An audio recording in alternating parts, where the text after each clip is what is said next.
स्नेहा का सपना था कि उसे कोई बहुत ज्यादा समझदार और स्मार्ट पढ़ा लिखा लड़का मिले, लेकिन कहते हैं ना, जो भाग्य में होता है होता वही है।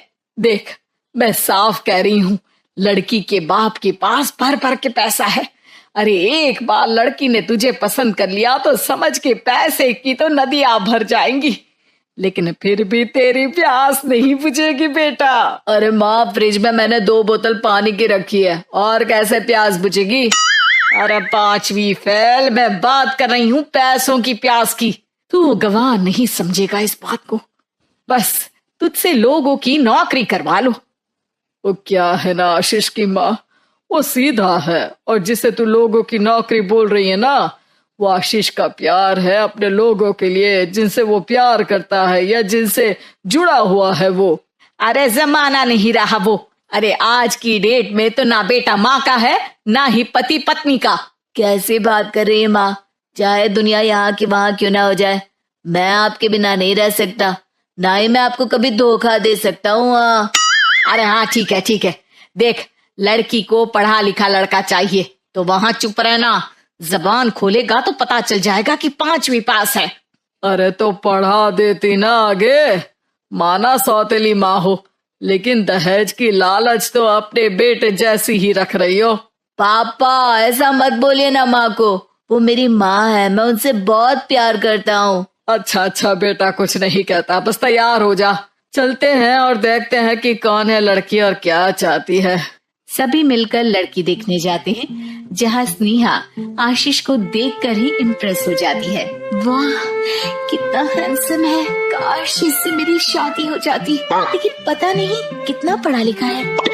स्नेहा, लड़का बहुत अच्छा है, बेचारी की माँ दूसरी है, लेकिन देख रही है ना, हीरा भी इतना चमकीला नहीं होगा जितना कि ये। स्नेहा को समझ नहीं आता कि वो क्या करे। वो आशीष से मिलती है, उसकी सादगी, उसकी बातें उसे भा जाती है। मैंने नहीं सोचा था कि इतना पढ़ा लिखा लड़का मुझे मिलेगा। मैं शादी करने के लिए तैयार हूँ। और फिर स्नेहा और आशीष की शादी हो जाती है। शादी के बाद सासू माँ कहती है, अरे बेटा, वो तेरे जेवर मुझे दे दे, मैं संभाल कर रख दूंगी। स्नेहा, जो कि खुद भी एक समझदार लड़की थी, नहीं नहीं, मैं अपने जेवर नहीं दूंगी, उसके लिए तो मैंने पहले ही लॉकर खुलवा लिया था माँ जी। ये मेरी कुछ आर्टिफिशियल ज्वेलरी है, इसे रख लीजिए। वैसे मेरी अलमारी में जगह नहीं है ना। सास बेचारी नई नई बहू से क्या उलझती। सुनिए जी, मैंने आपके लिए खाना और नाश्ता बना दिया है, ऑफिस कब जाना है? कौन से ऑफिस में? मैं तो घर का सारा काम करता हूँ। हाँ, क्या बात कर रहे हैं? इतना पढ़ लिख कर आप घर का काम क्यों करते हैं? कितना पढ़ लिख कर? मैंने तो सिर्फ 5वीं तक पढ़ाई की है।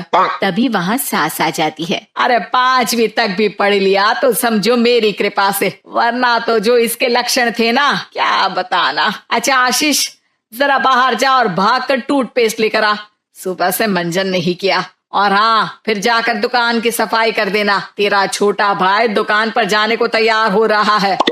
स्नेहा ये सब सुनकर हैरान रह जाती है। वो सोचती है कि आखिर उससे क्या गलती हो गई जो उसके साथ ऐसा हुआ। आशीष स्नेहा के पास जाता है। सुनो, तुमको तो मैंने पहली मुलाकात में ही बताया था कि। स्नेहा आशीष की बात ही नहीं सुनना चाहती है। वो जोर से चिल्लाती है, चुप रहो, बिल्कुल गंवार कहीं के।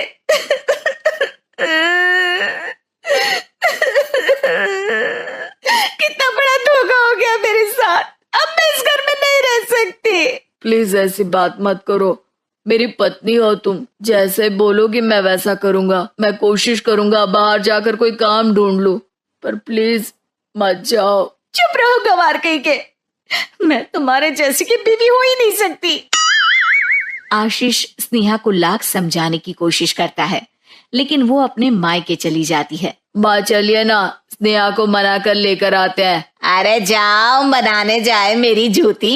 इतना घमंड, जैसे कलेक्टर हो कहीं की महारानी। अरे मैं तो तुझे कहूंगी कि तू भी भूल जा, हमने नहीं भगाया, खुद ही तो गई है। माँ वो बीवी है मेरी, मैं प्यार करता हूँ उससे, मैं जा रहा हूँ उसे लेने। वहीं स्नेहा के घर पर, माँ वो तो कुछ काम ही नहीं करता, घर का नौकर है, 5वीं पास। मैं नहीं रह सकती ऐसे आदमी के साथ माँ। बेटा वो लड़का बहुत अच्छा है, उसकी तारीफ मैंने हर किसी से सुनी है। तेरा पति है, अब तक एक गलत माँ के साथ रह रहा था, तू संवारेगी तो संवर जाएगा। तभी वहाँ आशीष आ जाता है। मुझे माफ कर दो स्नेहा, पर प्लीज मुझे छोड़कर मत जाओ। मेरी माँ के जाने के बाद मुझे तुम्ही से सारी उम्मीद है। तुम जैसा कहोगी मैं करूँगा, पर प्लीज मेरे साथ रहो। सबके समझाने बुझाने के बाद स्नेहा आशीष के साथ घर आ जाती है। आ गई महारानी, अब आई हो और सच्चाई भी पता चल गई है, तो थोड़ा तमीज से पति के साथ घर देख, रसोई संभाल और हम सबकी सेवा कर। देखो, मैं अब इस घर में बंटवारा चाहती हूँ। जो मेरे पति का हिस्सा है वो उसे मिले और वो आज से कोई काम नहीं करेंगे। हिस्सा ले लो, लेकिन कमाओगे क्या, खाओगे क्या, धूल मिट्टी? अरे तेरा पति किसी काम का नहीं है, वो तो मेरा बेटा कमा रहा है तो 2 रोटी मिल जाती है इसे। तभी वहाँ स्नेहा के ससुर आ जाते हैं। मैंने एक बंद फैक्ट्री को पहले ही आशीष के नाम कर दिया है और घर के 2 तल्ले में 1 तल्ला ले लो। मैं तो आशीष के पास रहूंगा, वकील थोड़ी देर में आता ही होगा। अरे जाओ जाओ, 2 दिन में भूख से तड़प कर सब वापस आ जाओगे। बढ़िया आई बहू बेटे वाली। फिर क्या था, स्नेहा आशीष के साथ मिलकर बंद फैक्ट्री को खोलती है और मन लगाकर काम करती है। दोनों की मेहनत रंग लाती है और आशीष अपनी मेहनत से एक सफल बिजनेसमैन बन जाता है। लेकिन एक दिन, अरे बहू बेटा आशीष, मुझे माफ कर दो, मैं भी अब तुम लोगों के साथ रहना चाहती हूँ। इस कमबख्त ने तो दुकान का बेड़ा गर्क कर दिया। वो तो आशीष था जो सारा दुकान का काम संभालता था। बेटा हमारे पास तो अब खाने को भी नहीं बचा। माँ जी, इसे कर्म के फल कहते हैं। खैर, खाना है तो आपको और आपके बेटे को काम करना पड़ेगा, समझी?